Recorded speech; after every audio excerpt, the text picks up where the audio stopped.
Now, in the meantime, the Integrity Commission has dismissed calls for the Auditor General to be removed from the Commission as misguided. Commissioner Justice Seymour Panton slammed the call in yesterday's press briefing held by the Integrity Commission. It's a misguided move to attempt to remove or to think of removing the Auditor General from the Commission.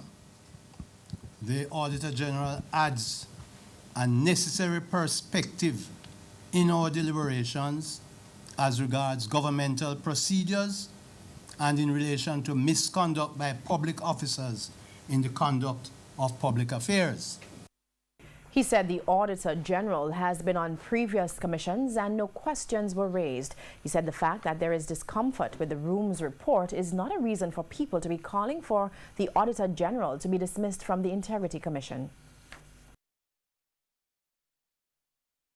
There is no conflict of interest because the Auditor General has to do the same things and more. And if there is something before the Commission which requires further in-depth attention, there's nothing to prevent the Auditor General's office from executing its duties.